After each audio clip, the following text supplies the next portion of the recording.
আসসালামু আলাইকুম আরহামাতুল্লাহ।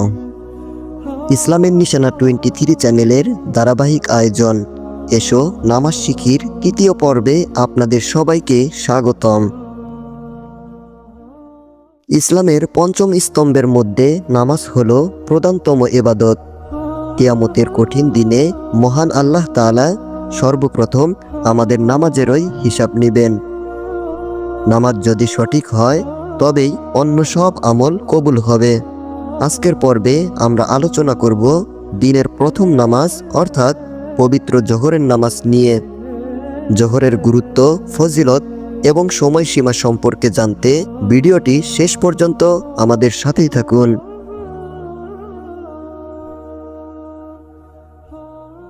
জোহরের গুরুত্ব ও ঐতিহাসিক প্রেক্ষাপট।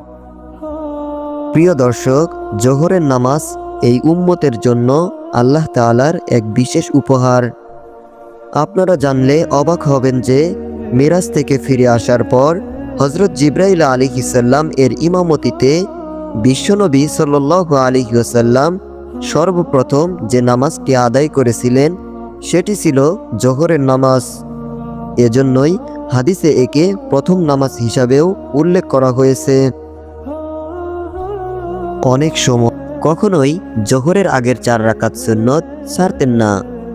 হাদিসে এসেছে, যে ব্যক্তি নিয়মিত জোহরের আগে 4 রাকাত এবং পরে 2 রাকাত সুন্নত আদায় করবে, আল্লাহ তার জন্য জান্নাতে একটি ঘর নির্মাণ করবেন।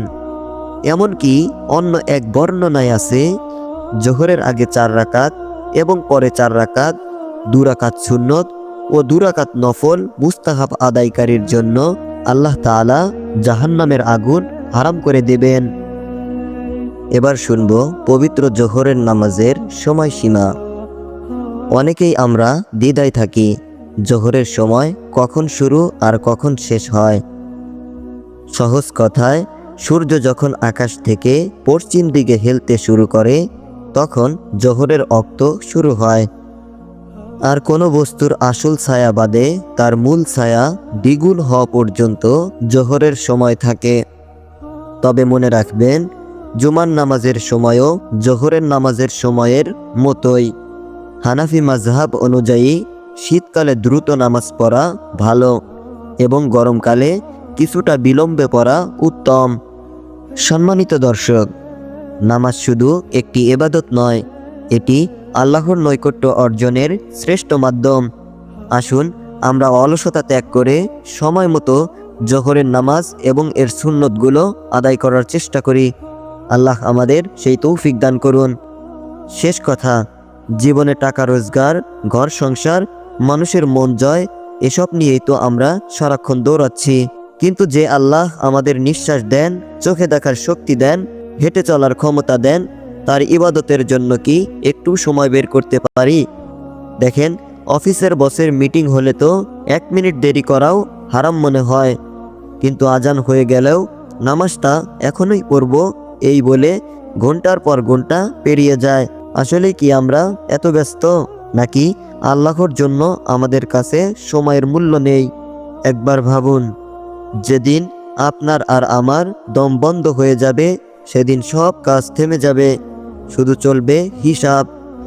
আর আপনি বলবেন, আল্লাহ একটু সুযোগ দিন, আমি নামাজ পড়ব, তওবা করব। কিন্তু তখন আল্লাহ তাআলা বলবেন, সময় তো দিয়েছিলাম, ব্যস্ত ছিলে কিসে? এ জীবন ছোট। আসুন, যিনি আমাদের জীবন দিয়েছেন অন্তত তার জন্য দিনে 5 বার মাথা নত করি। আল্লাহ আমাদের সেই তৌফিক দান করুন, আমিন। ভিডিওটি ভালো লাগলে শেয়ার করে অন্যদের জানার সুযোগ করে দিন। এসো নামাজ শিখি সিরিজের আগামী পর্বে আমরা আসরের নামাজ নিয়ে আলোচনা করব ইনশাআল্লাহ। আমাদের চ্যানেল ইসলামের নিশানা 23 সাবস্ক্রাইব করে পাশেই থাকুন। আজ এই পর্যন্তই। আল্লাহ হাফেজ। আসসালামু আলাইকুম ওয়া রাহমাতুল্লাহি ওয়া বারাকাতুহু।